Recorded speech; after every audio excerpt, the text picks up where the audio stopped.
It happened right as I was placing the last tray of food on the table. Chloe had one hand on her wine glass, the other on her hip, laughing with two of her friends from the yoga studio. And then she saw me straighten up, wipe my hands on the apron she handed me earlier, saw me smile, just out of habit. And that's when she said it. She's just the maid. Don't mind her, just like that. Like I was part of the furniture. Like I hadn't raised the man standing beside her. Like I hadn't mortgaged my life for the roof they were standing under. The words didn't echo. They didn't need to. They sliced, right through the air, right through my chest. No one gasped. No one corrected her. Not even my son. Nathan looked straight ahead, swirling the ice in his glass like he didn't hear a thing. But I did. And I know he did too. You could have heard the clink of her bracelet louder than his reaction. He just leaned down and kissed her on the cheek, like she'd complimented the curtains. I was standing 3 feet away, holding a plate of deviled eggs I'd made from scratch that morning. I didn't drop them. I didn't say a word. I just looked at her bleached smile, her smirking friends. At the ring on her hand, bought with the bonus Nathan got the year I paid off his car loan so he could save more. I looked at all of them. And then I looked at Ethan, my grandson, 8 years old, standing off to the side, his juice box half squeezed in his hand. He wasn't laughing. His eyes met mine and didn't look away. Not pity, not confusion, just stillness, like he knew something wasn't right, like he felt it too. The shame that creeps in when someone forgets you're a person. I forced a smile, the kind of smile you wear when you're trying to keep the floor from falling out beneath you. Set the tray down gently, smoothed out the apron, the same apron Chloe had handed me earlier with a wink. "It's so you," she'd said, all fake sweetness. I mean, we'd be lost without our live-in help. She giggled. I didn't. I wore it anyway. Because that's what I do. Keep the peace. Keep the party going. Keep swallowing the little cuts until you forget how deep they go. I wandered through the kitchen, past the powder room, through the back door, into the garage, the in-law suite, the one with no insulation, no real windows, just a cot, a shelf, and a folding chair. I sat down on the edge of the bed. My hands were still sticky with egg yolk and paprika, and I stared at the keys, the ones Chloe doesn't even know I still have, to the house, to the mailbox, to the mortgage, to the deed, because when they couldn't qualify, it was my name on the line, my signature on the papers. And as the music thumped in the background, as Chloe laughed like she owned the world, I sat in that quiet room and whispered to myself, well, let's see how the maid does. When she stops showing up. Before I was the maid, I was just a mother. And for a long time, that was enough. I met Paul when I was 19. He had that smooth charm that made girls feel seen until he didn't. By 23, I was pregnant. By 24, I was alone. He left with a note on the counter, a laundry basket still full, and $37 in our checking account. No goodbye. Just silence and rent due on the 15th. I didn't cry long. I didn't have the time. When you've got a baby who wakes every 3 hours, grief becomes a luxury. So I worked day shifts at the diner, evening cleaning gigs, late nights at a gas station that reeked of fried chicken and broken dreams. I remember Nathan asleep in the back booth while I scrubbed kitchen floors. He never complained. Sometimes. He'd wake up just to lay his tiny hand on my arm and whisper, "You're my whole world, Mama." That's all it took. Those little words kept me upright. We didn't have much, just a secondhand crib, 3 chipped mugs, and dreams I folded away neatly into the corners of each paycheck. There were years I didn't buy a single thing for myself. Not a dress, not a lipstick, not even a cup of real coffee. And when Nathan was 8, he got pneumonia. Bad. I remember sitting in the ER with him wheezing in my arms. And I remember the receptionist asking for a $500 copay I didn't have. I sold my wedding ring that night. The one Paul gave me on a whim at the courthouse. Pawned it for $120. It wasn't even real gold, but it bought him the antibiotics, and he got better. After that, I stopped waiting for anyone to rescue me. I became the rescue. By the time Nathan hit high school, I was working at a local hotel housekeeping manager. Better hours, steady pay, still hard on the knees. He made good grades, great, even got a scholarship to a state college. I cried on his first day. But not because I was sad, because I'd made it. He had clean shoes and confidence, and a duffel bag full of hope. He called me every Sunday, never missed one. He'd say, "I'm gonna buy you a house one day. Mama, one with a big porch and real windows." I believed him. I saved every extra penny. Even started a little CD at the bank. Told myself it was for retirement. But deep down, I think I always saved it for him. When he met Chloe, he brought her home for Thanksgiving. She was shiny, you know the type. Perfect teeth, voice like honey, and eyes that scanned your living room like it was a before photo. Still, I tried. I made her favorite pie. I offered her my cardigan when it got cold. She smiled, said thank you. But she never looked at me the way Nathan used to. And over time, he stopped looking that way too. Their wedding was small. She wanted intimate and Instagrammable. I paid for the dress. She never thanked me. But Nathan did. He always did, after they got married. They wanted to buy a house. Chloe's credit was shot. And Nathan didn't have enough saved. They were panicking. So I stepped in, used my name. My credit. My down payment. It was supposed to be temporary until they could refinance, but they never did. I kept paying the property taxes, quietly. Never said a word. They had Ethan a year later, and oh, that boy. He lit up my life. Every time he saw me, he'd shout grandma like it was the best word he'd ever learned. He used to crawl into my lap and say, "I love you more than pizza. That's a big deal when you're 4. But as time went on, Chloe changed the rules. She said it was confusing to have me around so much. Said she needed boundaries. Said I could live in the garage unit so they could build their own space. I didn't argue. I told myself, they're young. They'll understand later. I believed that. Until the day Ethan's birthday invite arrived, and my name wasn't on the guest list. Not Grandma, not Mom, not even Mrs. Carter. Just a pink envelope addressed to the Carter family household. I was part of the furniture, useful, quiet, forgotten. Still, I kept cooking, cleaning, babysitting when they needed. Even after Chloe rolled her eyes when I asked Ethan if he wanted to come pick strawberries with me. Even after she said, "He's not 3 anymore. He doesn't need to play farmer." I bit my tongue so hard I tasted blood, because Nathan still kissed my cheek every morning, still said, "Love you, Mom," out of habit. But habits fade, and I could feel it, like a house settling in the dark, every creak a warning, every silence heavier. Still, I stayed, hoped, prayed I was wrong, but I wasn't. The signs were small at first. Little things. Like the time Chloe told me I didn't need to attend Ethan's parent-teacher conference, said it was for actual guardians only, even though I'd been the one helping him with spelling for weeks. Even though he still ran to me first, when he scraped his knee or had a nightmare. Then came the grocery receipts. Things I never bought, wine I didn't drink. Imported cheeses I couldn't pronounce started showing up on my Costco account. Chloe said she was borrowing my card just until payday. But payday never seemed to come. I bit my tongue.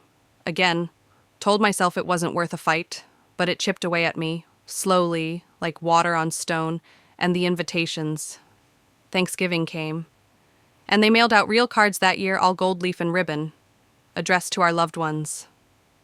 I helped stuff the envelopes, but I never got one, not even as a courtesy. I asked Chloe about it, and she said, "Oh, you don't need one. You live here, but the table said otherwise. They had place cards, crystal glasses, linen napkins, candlelight flickering across a table I wasn't invited to sit at instead. I ate on a stool by the kitchen island, next to the recycling bin, holding a chipped plate with the turkey leg no one else wanted. Ethan noticed. He brought me a roll and sat on my lap for a while. But Chloe called him back quickly, said, "Don't sit there, sweetheart. Grandma's busy. That's what I was now. Not loved, not included, just useful. The breaking point didn't come with yelling.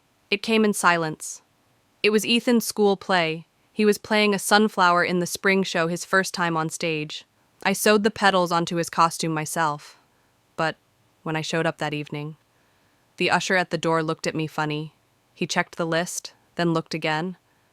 "I'm sorry," he said. "Your name's not on the family section. Standing room only." I stood for 2 hours, shoulder to shoulder with strangers, watching the child I helped raise look out into the crowd and not find me after the show.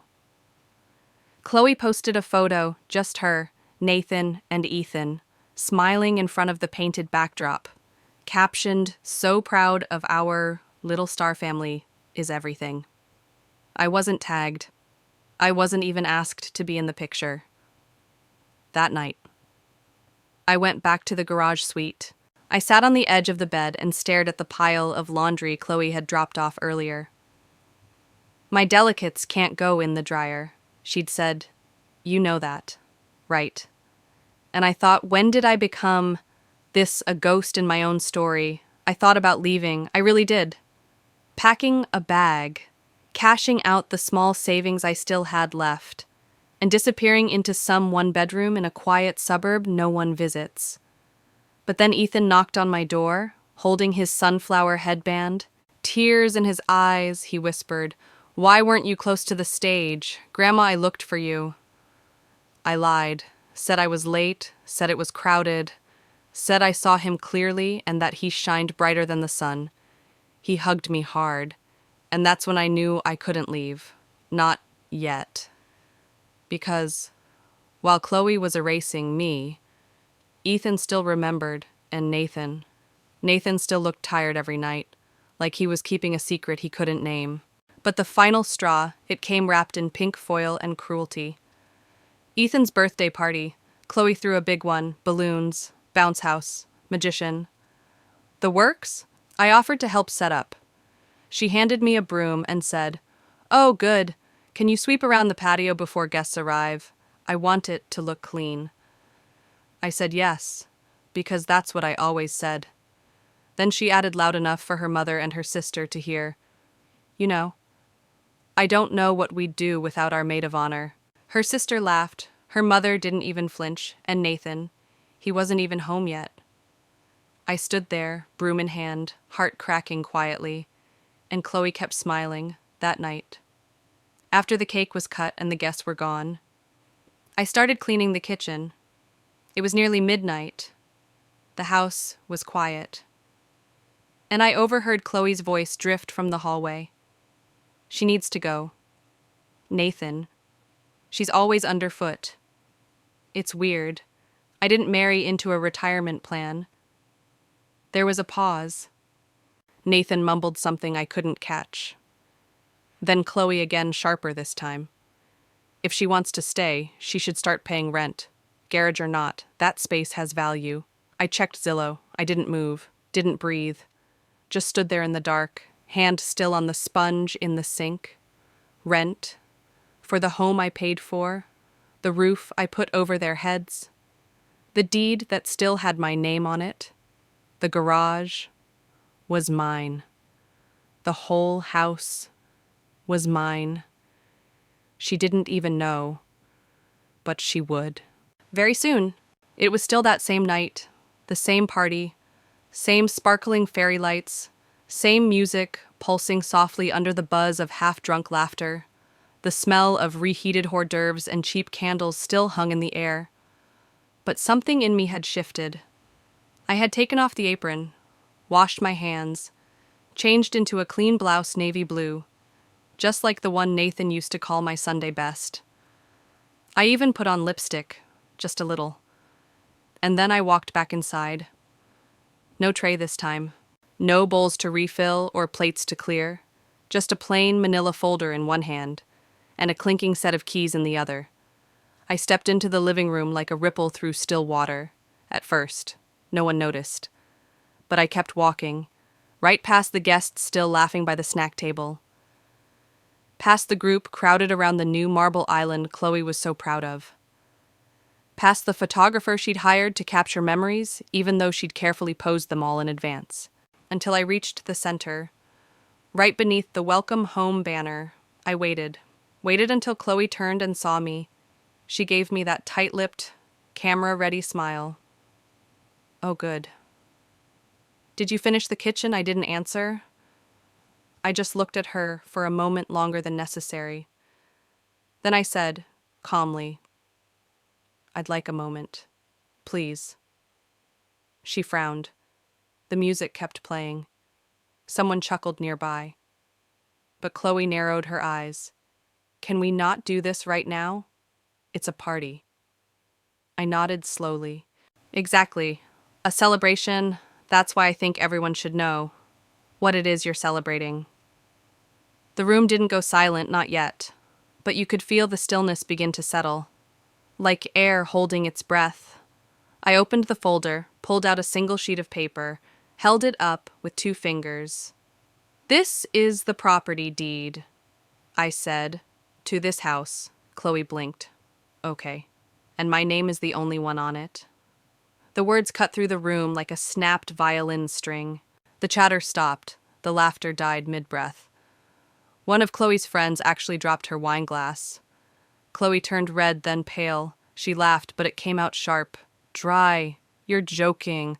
I looked at Nathan. He wasn't laughing. He wasn't speaking either. I continued. Voice. Even. When you two couldn't qualify for the mortgage. I stepped in, put down the money, signed the loan, took responsibility. I turned to the crowd now, letting them see the paper.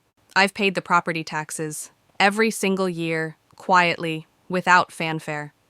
Then I looked straight at Chloe. I wanted to give you both a head start, a roof, a foundation. I lowered the paper, but lately, I've noticed, I'm not treated like someone who built this house. I'm treated like someone who cleans it. Chloe opened her mouth to protest, but I raised my hand gently. And so, I've made a decision. I reached into my pocket, pulled out the keys. The house is mine, legally, fully, but I don't intend to stay. Chloe's eyes widened. Wait, you're leaving.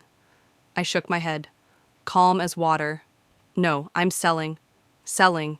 You can't sell the house. This is our home. Not anymore, I said. You made that clear. Nathan stepped forward. Finally. Mom, please. This is extreme. Is it? I turned to him. Was it extreme when you let her call me the maid, when you looked away? When you sat and watched me eat Thanksgiving dinner by the trash can? His eyes dropped. I turned back to Chloe. I've already spoken to my lawyer. The process has started. This home will be sold within the month.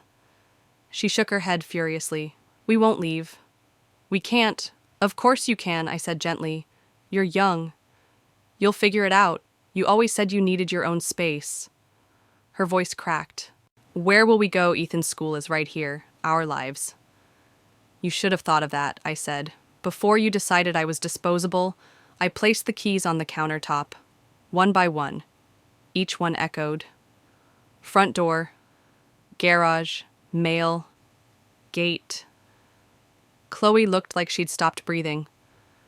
Her sister stepped away awkwardly. Her mother excused herself to the bathroom. Even the photographer turned off the flash. Who do you think you are? Chloe whispered, voice shaking. And I smiled. I'm the woman who gave you everything and just took it back. I stepped toward the front door. Nathan stood still. His lips parted like he wanted to speak, but no words came, so I turned back one last time and said, clear enough for everyone in the room to hear "good luck" with the mortgage. Then I walked out into the night, outside.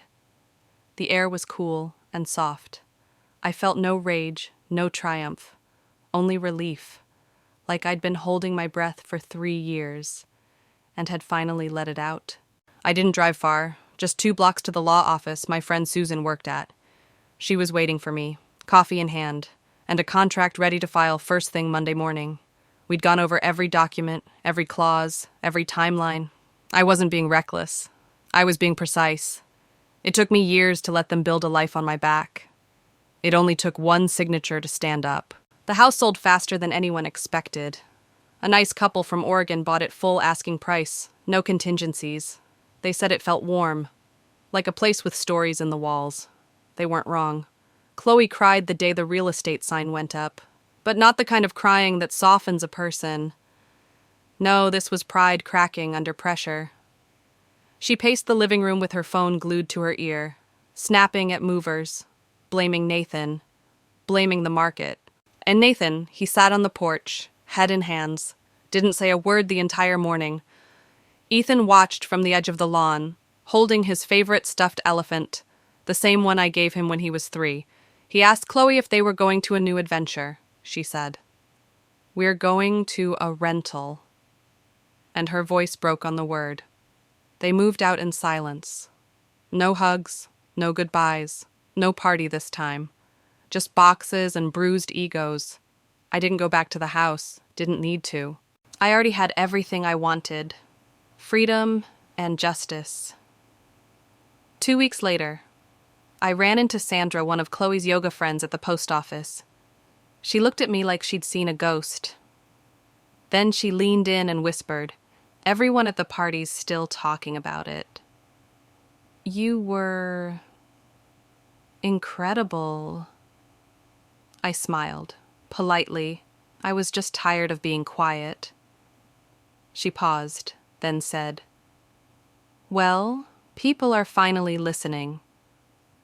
Nathan called me a week after the move, said they were staying in a 2-bedroom apartment with thin walls and a broken washer. He didn't ask for anything, didn't apologize outright either, just said, "I hope you're okay." I told him I'd joined a local baking group, that I was sleeping better, and that Ethan could visit me anytime he liked. He was quiet a moment.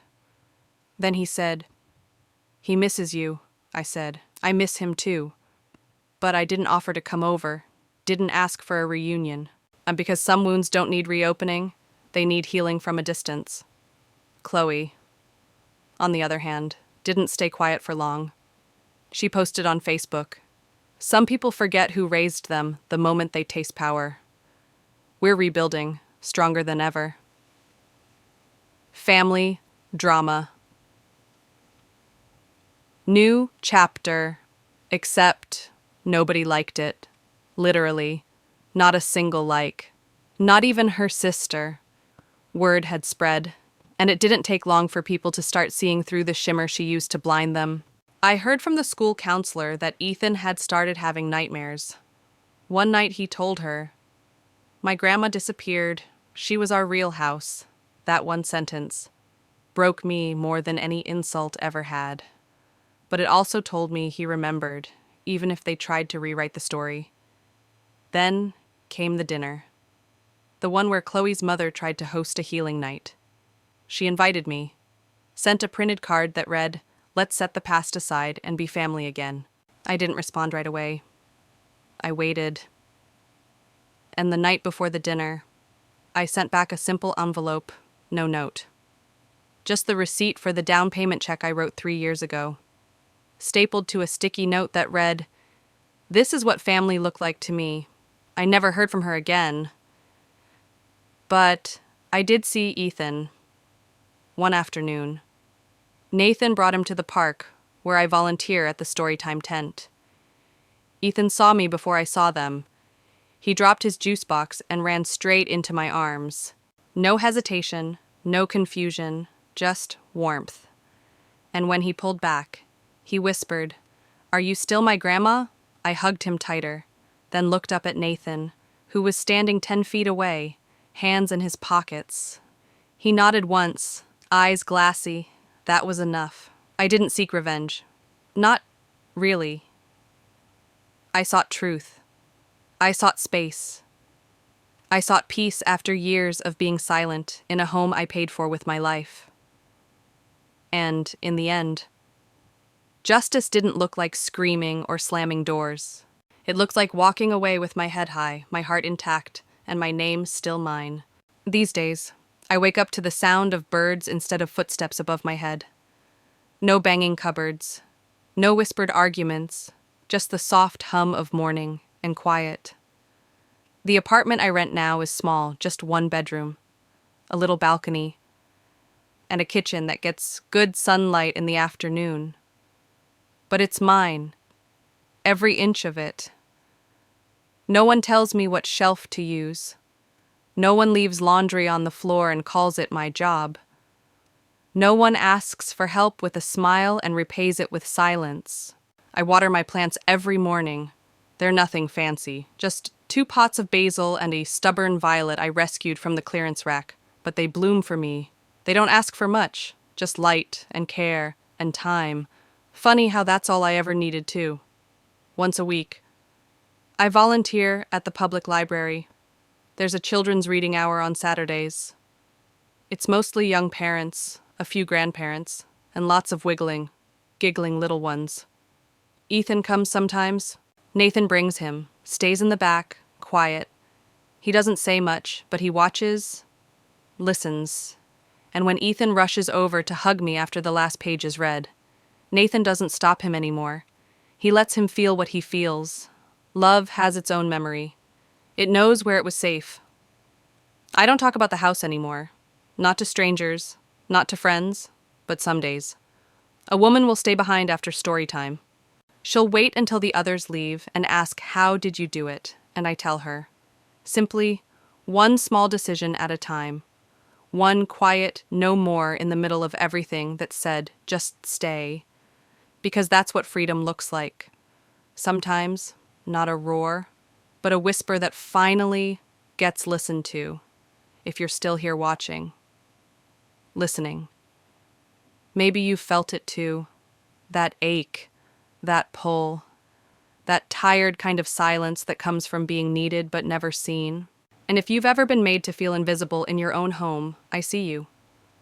I see what you gave, what you held back, what you swallowed just to keep the peace. But I want you to know you don't have to earn space in a life you built. You already belong. You already matter.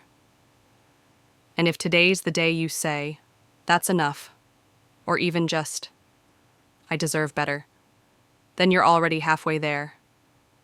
Leave me a comment if you've lived through something like this, or if you're still in it. We see each other in stories like these, and maybe you know someone who needs to hear this, too. Share it with them. Let them know they're not alone. And if this story touched you, stick around, because we tell the kind of stories here that say, you can break, you can heal, and yes, you can rise.